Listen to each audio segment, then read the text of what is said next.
ರಾಜಣ್ಣ 75ನೇ ಅಮೃತ ಮಹೋತ್ಸವವನ್ನ ಆಚರಿಸಿಕೊಳ್ತಾ ಇದ್ದಾರೆ. ಆ ಒಂದು ಕಾರ್ಯಕ್ರಮ ತುಮಕೂರಿನಲ್ಲಿ ನಡೀತಾ ಇದೆ. ಅದ್ದೂರಿಯಾದಂತಹ ಕಾರ್ಯಕ್ರಮ.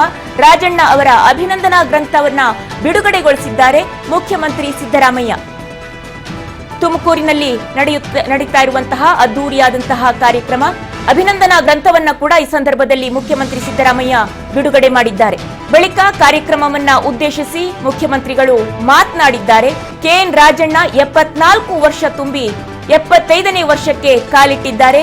ಅವರಿಗೆ ಜನ್ಮದಿನದ ಶುಭಾಶಯಗಳನ್ನ ಕೋರಲು ಬಯಸ್ತೇನೆ ಅಂತ ಹೇಳಿದ್ದಾರೆ. ಜೊತೆಗೆ ಅವರು 100 ವರ್ಷಗಳಿಗೂ ಹೆಚ್ಚಿನ ಕಾಲ ಬಾಳಲಿ ಅಂತ ಬಯಸ್ತೇನೆ. ರಾಜಕೀಯದಲ್ಲಿ, ಸಹಕಾರಿ ಕ್ಷೇತ್ರದಲ್ಲಿ ಅನೇಕ ಜನ ಬರ್ತಾರೆ ಹೋಗ್ತಾರೆ.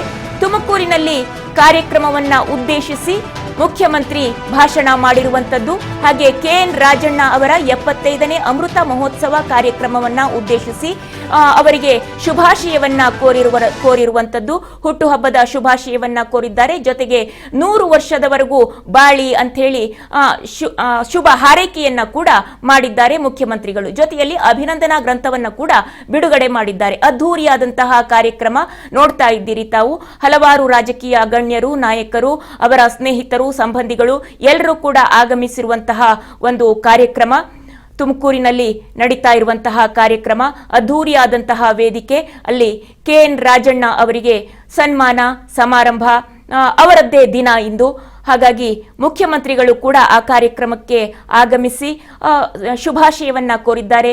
ಅವರಿಗಾಗಿ ಅಭಿನಂದನಾ ಗ್ರಂಥವನ್ನ ರಚನೆ ಮಾಡಿದ್ರು. ಅವರ ಸ್ನೇಹಿತರು, ಸಂಬಂಧಿಗಳು, ಅವರ ಒಡನಾಡಿಗಳು ಯಾರೆಲ್ಲ ಇದ್ದಾರೆ ಅವರೆಲ್ಲರೂ ಕೂಡ ತಮ್ಮ ತಮ್ಮ ಅನಿಸಿಕೆ, ಅಭಿಪ್ರಾಯಗಳನ್ನ ಅವರಿಗೆ ಬರೆದಿದ್ರು. ಏನು ಅವರು ತಾವು ಕಂಡಂತೆ ಹೇಗಿದ್ದಾರೆ ಕೆಎನ್ ರಾಜಣ್ಣ ಅವರು ಅನ್ನುವ ವಿಚಾರವಾಗಿ ಬರೆದುಕೊಂಡಿದ್ರು. ಅದೆಲ್ಲವನ್ನು ಸೇರಿಸಿ ಒಂದು ಅಭಿನಂದನಾ ಗ್ರಂಥವನ್ನ ಬಿಡುಗಡೆಗೊಳಿಸಿದ್ದಾರೆ.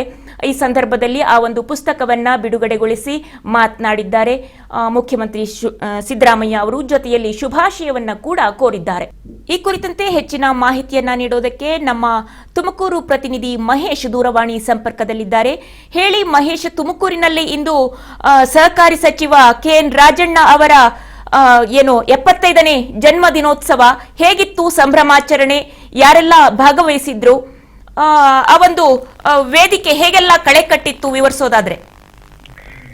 ಎಸ್ ವಿದ್ಯಾ, ಇವತ್ತು ಏನು ಈ ಒಂದು 75ನೇ ವರ್ಷದ ಒಂದು ಅಮೃತ ಮಹೋತ್ಸವ ಏನಿತ್ತು, ಈ ಒಂದು ಕಾರ್ಯಕ್ರಮಕ್ಕೆ ತುಂಬಾ ಅದ್ದೂರಿಯಾಗಿ ನಡೀತು.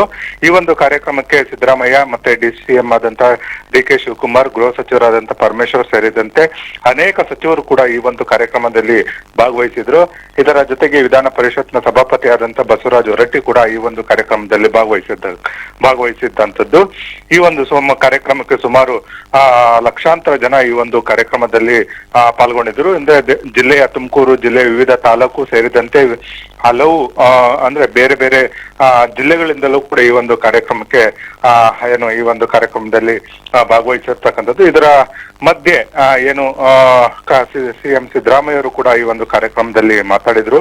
ಈ ಒಂದು ಸಂದರ್ಭದಲ್ಲಿ ವೇದಿಕೆಯ ಮೇಲೆ ರಾಜಣ್ಣ ಅವರನ್ನ ಹಾಡಿ ಹೊಗಳಿದ್ರು. ಯಾಕಂದ್ರೆ ರಾಜಣ್ಣ ಅವರು ಬಹಳ ನೇರ ಮತ್ತು ನಿಷ್ಠೂರವಾದಂತಹ ವ್ಯಕ್ತಿತ್ವ ಇರ್ತಕ್ಕಂಥದ್ದು. ಜೊತೆಗೆ ಬಡವರ ಬಗ್ಗೆ ಹೆಚ್ಚು ಕಾಳಜಿಯನ್ನ ಇಟ್ಕೊಂಡಿರ್ತಕ್ಕಂಥದ್ದು. ಹಾಗಾಗಿ ರಾಜಣ್ಣನ ಮೇಲೆ ನನಗೂ ಕೂಡ ತುಂಬಾ ವಿಶ್ವಾಸ ಇದೆ ಮತ್ತೆ ನಂಬಿಕೆ ಇರತಕ್ಕಂಥದ್ದು. ಹಾಗಾಗಿ ಬಡವರನ್ನ ಮೇಲೆತ್ತುವಂತ ಒಂದು ಕೆಲಸವನ್ನ ರಾಜಣ್ಣವರು ಮಾಡಿಕೊಂಡು ಬಂದಿದ್ದಾರೆ. ಯಾವೊಬ್ಬ ರಾಜಕಾರಣಿ ಆಗ್ಲಿ, ಒಬ್ಬ ಬಡತನದ ಕೆಳಗಿರ್ತಾರೆ, ಬಡತನದಲ್ಲಿರ್ತಾರೆ, ಅಂತವ್ರನ್ನ ಮೇಲೆತ್ತುವಂತ ಒಂದು ಕೆಲಸ ಆಗ್ಬೇಕು. ಆಗ ಮಾತ್ರ ಈ ಒಂದು ಪ್ರಜಾಪ್ರಭುತ್ವಕ್ಕೆ ಒಂದು ಗೌರವ ಸಂದಂಗ ಆಗುತ್ತೆ. ಹಾಗಾಗಿ ಈ ಒಂದು ಬಡತನಕ್ಕೆ ಯಾವುದೇ ಮೇಲು ಕೀಳು ಯಾವುದೂ ಇರೋದಿಲ್ಲ. ಹಾಗಾಗಿ ಈ ಒಂದು ನಿಟ್ಟಿನಲ್ಲಿ ರಾಜಕಾರಣಿಗಳು ತಮ್ಮ ರಾಜಕೀಯನ ಮಾಡ್ಬೇಕೇ ಹೊರತು ತನ್ನ ಹಣ ಆಸ್ತಿಗಲ್ಲ ಎಂಬ ಮಾತುಗಳನ್ನ ಹೇಳಿರ್ತಕ್ಕಂಥದ್ದು ವಿದ್ಯಾ. ಹಾಗೆ ಈ ಒಂದು ಸಂದರ್ಭದಲ್ಲಿ ವಿಪಕ್ಷದ ನಾಯಕರು ಯಾರಾದ್ರೂ ಉಪಸ್ಥಿತರಿದ್ರ ಆ ಸಂದರ್ಭದಲ್ಲಿ ಮತ್ತು ಹುಟ್ಟುಹಬ್ಬದ ಸಂಭ್ರಮಾಚರಣೆ ಮಾತ್ರ ಸದ್ದು ಮಾಡ್ತಾ ಅಥವಾ ರಾಜಕೀಯದ ಸುದ್ದಿ ಕೂಡ ಅಲ್ಲಿ ಮೊಳಗ್ತಾ ಅಂತ? ವಿದ್ಯಾ, ಈ ಒಂದು ಹುಟ್ಟುಹಬ್ಬದ ಸಂಭ್ರಮಾಚರಣೆಯಲ್ಲಿ ಯಾವುದೇ ರಾಜಕೀಯ ಮೇಲಾಟಗಳಾಗ್ಲಿ ಬೈದಾಟಗಳು ಯಾವುದೂ ಇಲ್ಲ.